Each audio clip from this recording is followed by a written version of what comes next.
കാസർഗോഡ് പൈവളികയിലെ 15-കാരിയെയും അയൽവാസിയായ യുവാവിനെയും മരിച്ച നിലയിൽ കണ്ടെത്തിയ സംഭവത്തിലേക്കാണ്. ഈ സംഭവത്തിൽ അന്വേഷണ ഉദ്യോഗസ്ഥൻ ഇന്ന് ഹൈക്കോടതിയിൽ ഹാജരാകും. കേസ് ഡയറിയുമായി ഹാജരാകാൻ കഴിഞ്ഞ ദിവസം ജസ്റ്റിസുമാരായ ദേവൻ രാമചന്ദ്രൻ, എം ബി സ്നേഹലത എന്നിവർ നിർദ്ദേശം നൽകിയിരുന്നു. അതേസമയം ആന്തരികാവയവങ്ങളുടെ പരിശോധനാ ഫലത്തിനായി കാത്തിരിക്കുകയാണ് പോലീസ്. ഡാനി പോളും കെ വി ബൈജുവും വിവരങ്ങളുമായി ചേരുന്നു. ആദ്യം ഡാനി പോളിലേക്ക്. ഡാനി, ഇന്നത്തെ ദിവസം കേരള പോലീസിന് വളരെ നിർണായകമാണ്. കാരണം വളരെ പ്രത്യക്ഷമായി തന്നെ ഈ വിഷയത്തിൽ പോലീസിന്റെ ഭാഗത്തു നിന്ന് വീഴ്ചയുണ്ട് എന്ന് ആർക്കും പറയാം. കാരണം 26 ദിവസം ഒരു 15 വയസ്സുള്ള പെൺകുട്ടിയെ കാണാതായിട്ട് തൊട്ടടുത്തുള്ള സ്ഥലത്തടക്കം വിശദമായ ഒരു അന്വേഷണം നടത്താൻ പോലീസിന് കഴിഞ്ഞിട്ടില്ലെങ്കിൽ 25-26 ദിവസങ്ങൾക്ക് ശേഷമാണ് മൃതദേഹം കണ്ടെത്താൻ കഴിഞ്ഞതെങ്കിൽ പോലീസിന് അതിന് പറയാൻ ന്യായങ്ങൾ വളരെ വളരെ കുറവായിരിക്കും. സ്വാഭാവികമായും ജസ്റ്റിസ് ദേവൻ രാമചന്ദ്രനാണ്. നമുക്കറിയാം അദ്ദേഹത്തിന്റെ രീതികൾ. ഇന്ന് എന്താണ് കോടതിയിൽ പ്രതീക്ഷിക്കുന്നത്?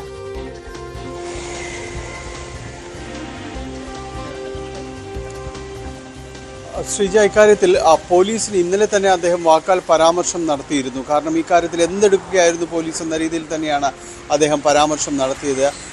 VIP-യുടെ മകളായിരുന്നെങ്കിൽ, ഏതെങ്കിലും ഒരു VIP-യുടെ മകളായിരുന്നെങ്കിൽ ഈ രീതിയിലാകുമോ കാര്യങ്ങൾ, അന്വേഷണം ഇങ്ങനെ പോകുമായിരുന്നോ, എല്ലാവർക്കും ഒരേ നീതി ഉറപ്പാക്കേണ്ടതുണ്ട് പോലീസിന് എന്ന് അദ്ദേഹം പറയുകയും ചെയ്തു. വളരെ രൂക്ഷമായ ഭാഷയിൽ തന്നെയാണ് അദ്ദേഹം പോലീസിനെ വിമർശിക്കുകയും ചെയ്തത്.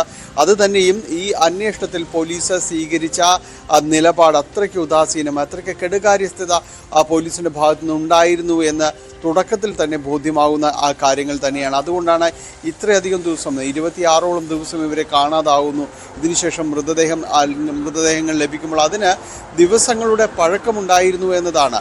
അത് വീടിന് സമീപമുള്ള ഒരു അക്കേഷ്യക്കാട്, മരം നിറഞ്ഞ അക്കേഷ്യക്കാടിന് അതിനകത്താണ് അക്കേഷ്യ മരത്തിൽ തൂങ്ങി മരിച്ച നിലയിൽ ഇവരെ കണ്ടെത്തുകയും എല്ലാം തന്നെ ചെയ്തു. അപ്പോൾ ഇങ്ങനെയൊരു സാധ്യതകളിലേക്ക് യാതൊരു രീതിയിലുള്ള ഒരു അന്വേഷണം നടത്താതെ പോലീസ് എന്തെടുക്കുകയായിരുന്നു എന്നാണ് കോടതി ചോദിക്കുകയും ചെയ്തത്.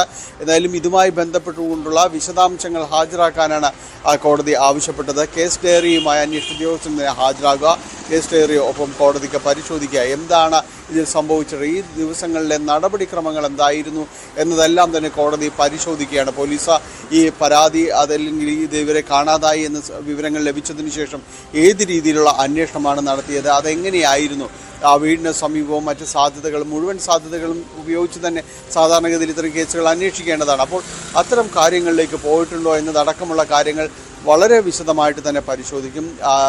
ജസ്റ്റിസ് ദേവൻ രാമചന്ദ്രനും ജസ്റ്റിസ് ബി സ്നേഹലതയും ഉൾപ്പെട്ട ഡിവിഷൻ ബെഞ്ചാണ് ഈ കേസ് നോക്കുന്നത്.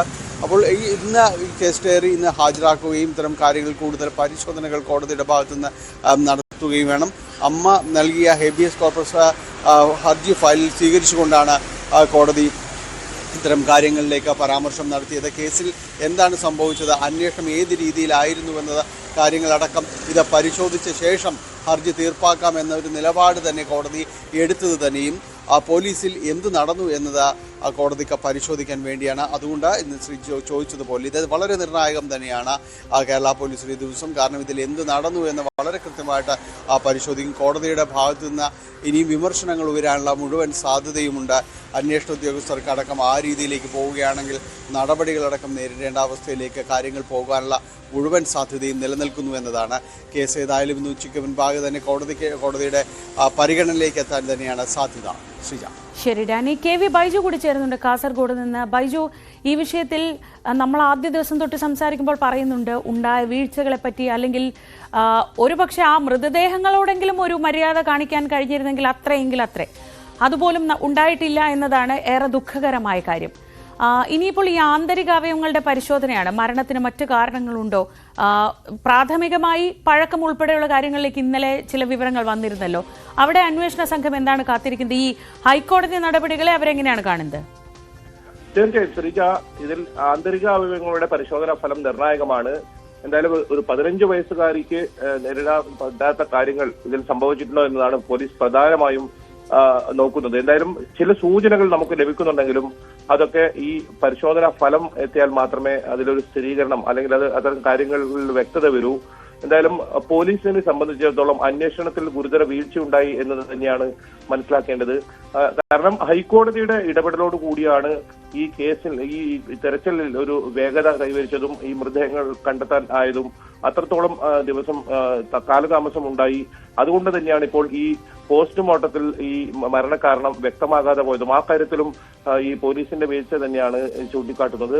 എന്തായാലും ഈ ഇവരുടെ മൊബൈൽ ഫോൺ അത് ഫോറൻസിക് പരിശോധനയ്ക്ക് അയച്ചിട്ടുണ്ട്. അതും നിർണായകമാണ്. കാരണം ഈ യുവാവ് ഈ വീടുമായി അടുത്ത ബന്ധം പുലർത്തിയിരുന്ന ഒരാളാണ്.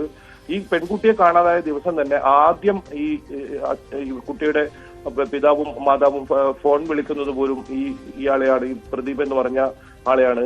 അത്തരത്തിൽ വലിയ ബന്ധം ഇയാൾ ഈ വീടുമായി ഉണ്ടായിരുന്നു. അങ്ങനെയാണെങ്കിൽ എന്തിനാണ് ഇവർ ഈ കടുംകൈ ചെയ്തത് എന്നത് ഏറ്റവും പ്രധാനമാണ്. അത് കണ്ടെത്താൻ പോലും ഇപ്പോൾ കഴിയാതായത് പോലീസ് അന്വേഷണം വൈകിയതാണ് എന്നൊരു ആക്ഷേപം തന്നെയാണ് ഇപ്പോൾ ഉയരുന്നത്. ഏതായാലും കോടതിയുടെ ഭാഗത്തു നിന്നുള്ള ഇന്നത്തെ ഈ പരാമർശം അത് വളരെ നിർണായകം തന്നെ. പോലീസിനെ സംബന്ധിച്ചിടത്തോളം അത്രത്തോളം ഗുരുതരമായ ഒരു വീഴ്ച ഈ അന്വേഷണത്തിൽ ഉണ്ടായി, ഈ തിരച്ചിലിൽ ഉണ്ടായി എന്ന് തന്നെയാണ് കോടതിയുടെ വിലയിരുത്തലും. ഹൈക്കോടതിയുടെ ഇടപെടൽ തന്നെയാണ് ഇതിൽ ഈ തെരച്ചിലിന് വേഗത ഉണ്ടായതും. എന്തായാലും അത് സംബന്ധിച്ച് ഇന്ന് കോടതി എന്തു പറയുന്നു എന്നതും സംസ്ഥാന പോലീസിനെ സംബന്ധിച്ചിടത്തോളം നിർണായകം തന്നെയാണ്. അതേസമയം തന്നെ ഈ മരണകാരണം എന്താണെന്നുള്ള ഒരു ചോദ്യം ഇപ്പോഴും ഉയരുന്നുണ്ട്. ശ്രീജ, ശരി. KV ബൈജു ആണ് വിവരങ്ങൾ നൽകിയത്. കാസർഗോഡ് നിന്ന് മരണകാരണം എന്താണെന്ന് അറിയണം, മരണം എപ്പോൾ സംഭവിച്ചു, എങ്ങനെ സംഭവിച്ചു എന്നറിയണം. അതിനായി വിശദമായ പരിശോധനാ ഫലം കാസർഗോഡ് പോലീസ് സംഘം കാത്തിരിക്കുകയാണെങ്കിൽ ഇന്ന് ഹൈക്കോടതിയിലെത്തുമ്പോൾ ഈ സംഭവത്തിൽ വീഴ്ച ഉണ്ടായിട്ടുണ്ടെങ്കിൽ രൂക്ഷമായ വിമർശനം നേരിടേണ്ടി വരുമെന്ന് ഉറപ്പാണ്. കോടതി ചോദിച്ച ആ പ്രധാനപ്പെട്ട ചോദ്യം നമ്മളെല്ലാവരും ചോദിക്കുന്നുണ്ട്. ഒരു VIP-യുടെ മകളാണെങ്കിൽ, അല്ലെങ്കിൽ ഈ കാണാതെ പോയത് ഒരു VIP കുടുംബത്തിൽ നിന്നുള്ള ഒരാളാണെങ്കിൽ ഇങ്ങനെ ആയിരിക്കുമോ? 26 ദിവസം പോലീസ് ഇങ്ങനെ തപ്പിത്തടയുമായിരുന്നോ എന്ന പ്രധാനപ്പെട്ട ചോദ്യത്തിനുള്ള ഉത്തരം ഇന്ന് എന്താണ് കോടതിയിൽ പോലീസ് പറയുന്നത് എന്ന് നമുക്ക് കാത്തിരിക്കാം.